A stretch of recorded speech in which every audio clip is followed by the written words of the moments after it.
10th। आज का हमारा टॉपिक है different types of chemical reaction. हम इसमें पढ़ने वाले हैं आज एक्सोथर्मिक रिएक्शन और एंडोथर्मिक रिएक्शन किसे कहते हैं। तो स्टार्ट करते हैं अपना topic exothermic reaction. Exothermic reaction किसे कहते हैं? Exothermic reaction, exothermic reaction.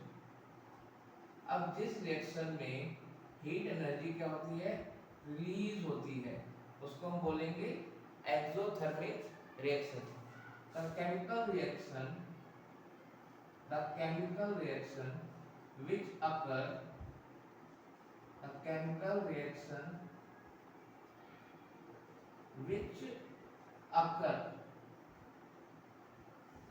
reaction which occur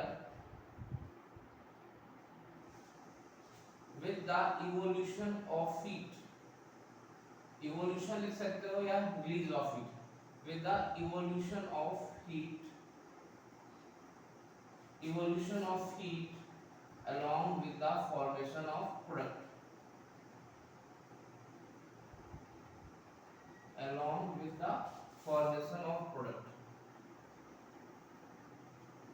product के साथ हीट भी रिलीज होती है along with the formation of product। The chemical reaction which occur means वो केमिकल रिएक्शन जो हो रही है जिसके साथ हीट रिलीज हो रही है, प्रोडक्ट भी बन रहा है और हीट भी रिलीज हो रही है, उसको हम क्या बोलेंगे? Exothermic reaction. The chemical reaction which occur with the evolution of heat along with the formation of product are called exothermic reaction. उसको हम एक्सोथर्मिक रिएक्शन बोलेंगे, एक्सोथर्मिक रिएक्शन। अब रिएक्शन का टॉपिक है तो हम कुछ एग्जांपल भी देखते हैं। एग्जांपल एक्सोथर्मिक रिएक्शन, जैसे पहले हम क्या है, एक्सोथर्मिक रिएक्शन का मतलब रिएक्टेंट होगा एक साइड क्या होगा, प्रोडक्ट होगा, और प्रोडक्ट के साथ हीट रिलीज होगी। हीट इस साइड आया, हीट रिलीज हो रही है तो हम उसको बोलेंगे एक्सोथर्मिक रिएक्शन है, क्योंकि इसमें हीट रिलीज होती है। इस चीज का हमको ध्यान रखना है, हीट रिलीज होगी, प्रोडक्ट के साथ हीट भी फॉर्म होगी, एनर्जी रिलीज होगी, उसको हम बोलेंगे exothermic reaction. Like example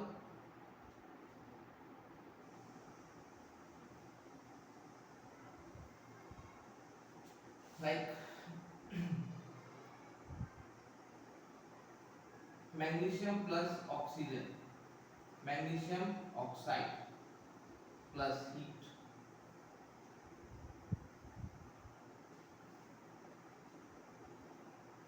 calcium oxide plus water, calcium oxide plus heat,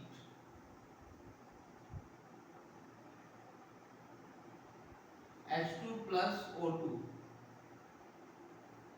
H2O plus heat, CH4 plus oxygen gives CO2 plus H2O plus heat।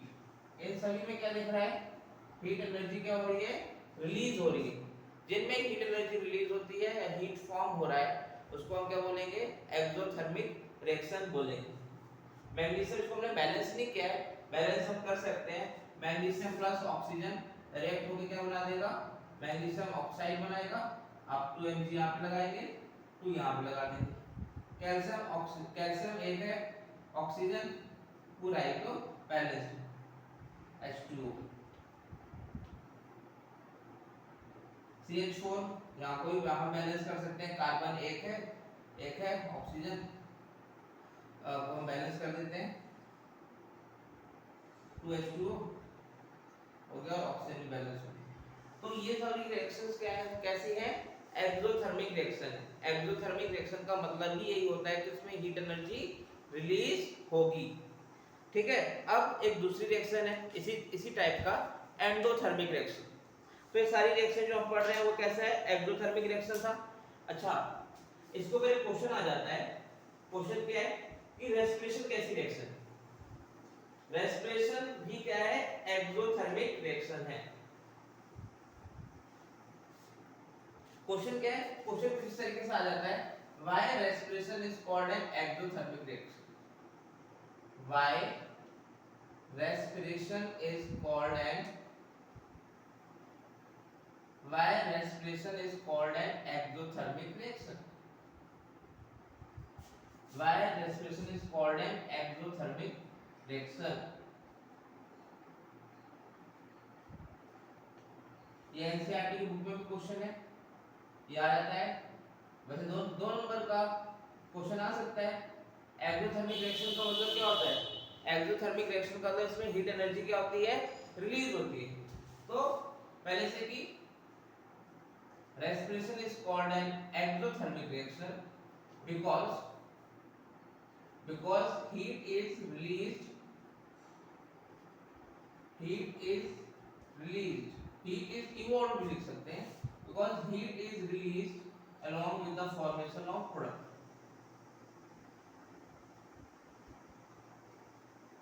along with the formation of product।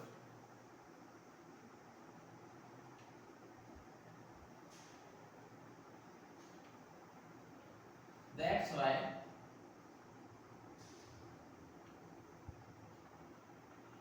respiration is called an exothermic reaction। इसलिए respiration को हम क्या बोलते हैं, exothermic reaction बोलते हैं। कि respiration क्या है, एक एक्सोथर्मिक रिएक्शन है।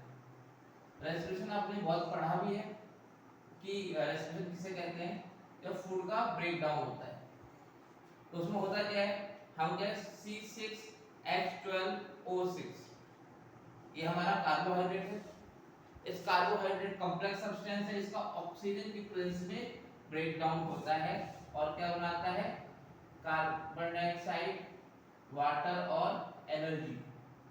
इस वजह से हम, क्योंकि एनर्जी यहाँ पे रिलीज हो रहा है, प्रोडक्ट साइड में एनर्जी फॉर्म हो रहा है, इसलिए रेस्पिरेशन को क्या बोलेंगे, एक्सोथर्मिक रिएक्शन। इसको हम बैलेंस भी कर सकते हैं, कार्बन के 6 है, 6 कार्बन के यहाँ पर देते हैं, ओके। कार्बन के 6 हमने यहाँ पे कर दिए तो हमको प्रॉब्लम हो गई, 6 और 12, ये तो कितने हो गए, 12 और 1 13 हो गए। और हाइड्रोजन के 12 भी तो बैलेंस करने हैं, तो हाइड्रोजन के 12 कर दिए, हाइड्रोजन के भी 12 हो गए, इसके भी 12 हो गए। ऑक्सीजन के कितने, 6 हैं और 2, हम यहाँ पे ऑक्सीजन के पास कितने हैं, 6 2 12, 12 और 6 18, तो 6 यहाँ पे कर दिया और ये बैलेंस हो गया। तो इसलिए क्या है, रेस्पिरेशन को बोला जाता है एक्सोथर्मिक रिएक्शन। तो एक्सोथर्मिक रिएक्शन का मतलब क्या है, इसमें हीट रिलीज होती है, हीट इवॉल्व होती है, उस रिएक्शन को हम बोलेंगे एक्सोथर्मिक रिएक्शन। अब अगला इसी तरीके से एंडोथर्मिक रिएक्शन, जिसमें हमको हीट देनी पड़ती है, जिसमें हमें हीट देनी पड़ेगी, उस रिएक्शन को बोलेंगे हम endothermic reaction, endothermic reaction.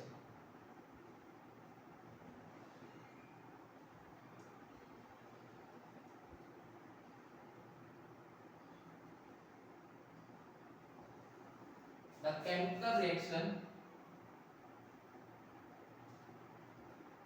the chemical reaction occur,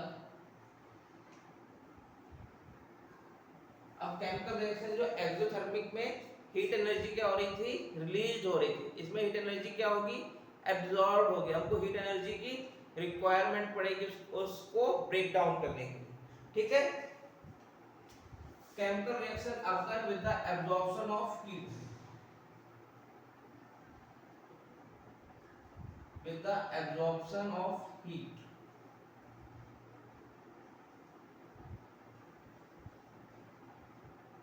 इसमें क्या हो रहा है, हीट का एब्जॉर्ब किया जा रहा है, occur with the absorption of heat are called endothermic reaction।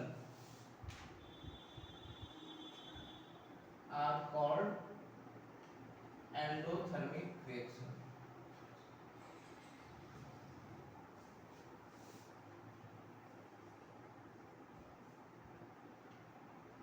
It means reactant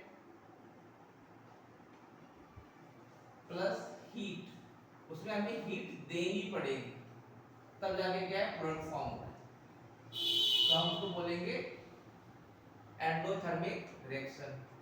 example like water. Water में हमने क्या दी, हीट एनर्जी दी और हीट के बाद ब्रेक डाउन किया और H2 और ऑक्सीजन, हाइड्रोजन और ऑक्सीजन बन गया. Calcium carbonate, calcium oxide plus carbon dioxide. इसमें हम क्या दे रहे हैं, हीट एनर्जी दी जा रही है, इसमें हीट एनर्जी दी जा रही है. अब जिसमें हम हीट एनर्जी दे रहे हैं उस रिएक्शन को ब्रेक डाउन करने के लिए, वो रिएक्शन क्या कहलाई जाएगी, वो रिएक्शन कहलाई जाएगी एंडोथर्मिक रिएक्शन.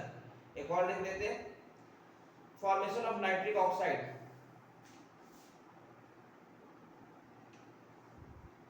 नाइट्रोजन और ऑक्सीजन,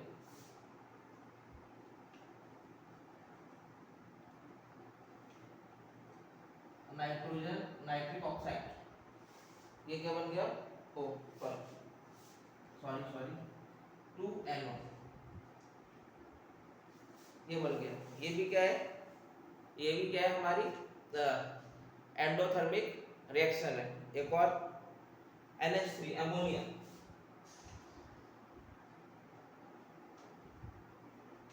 NH3 अमोनिया. अमोनिया का ब्रेक डाउन हो गया, इट मींस हीट दे दिया गया, हीट दे दिया गया और क्या बन गया, नाइट्रोजन और हाइड्रोजन.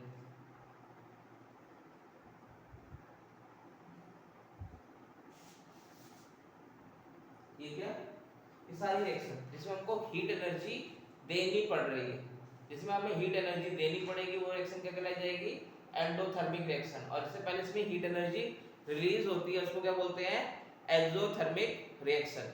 ठीक है, आपको समझ में आ गया होगा एक्सोथर्मिक रिएक्शन और एंडोथर्मिक रिएक्शन. ये अगर डिफरेंस क्या है, एक्सोथर्मिक में हीट एनर्जी रिलीज होती है, एंडोथर्मिक में हीट एनर्जी एब्जॉर्ब होती है. ठीक है, ओके.